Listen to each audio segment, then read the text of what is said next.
In case you missed it, Fleetwood Mac could very well be a thing again. Or not, because it's Mercury retrograde, but rumors are swirling.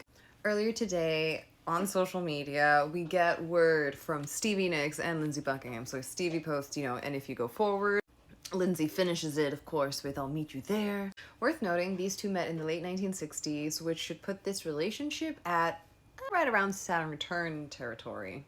So here we have their composite chart. They are, of course, a Leo sun. They are also an Aquarius moon. They're a full moon baby, this relationship, which tend to invite complicated interpersonal dynamics.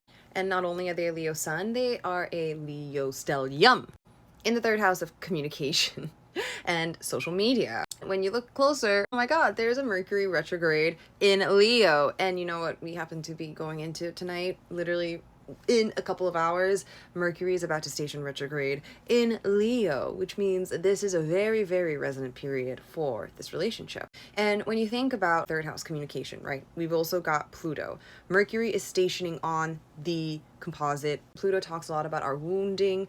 It also asks for us to alchemize that pain and transform that into something else, most likely creativity or something that can be used to help other people. Leo, you think a lot about creativity, you think a lot about celebrity, but you also think about ego and a huge self-focus and a lot about, on some level, who is the inner child.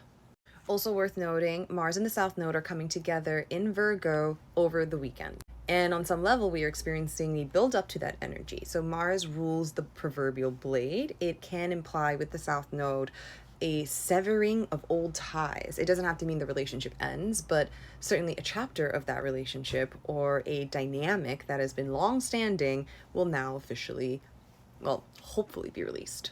And this is also happening on the composite Venus, which Venus describes our love, our values, our relationships. It rules the fifth house of creativity, of self-expression, on some level like your band, but also the inner child. And Venus here also rules their 12th house of subconscious fears.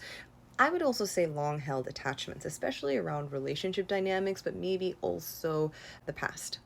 Also, this South Node in Scorpio, North Node in Taurus axis in the composite chart is also being activated by transiting Pluto. Again, we have another Pluto activation. So this is a significant inflection point, especially now that Pluto is in the 9th house of expansion of the future rather than the last 16-ish years in Capricorn in the dark water house that is the 8th house of intimacy, merging, and shadow work.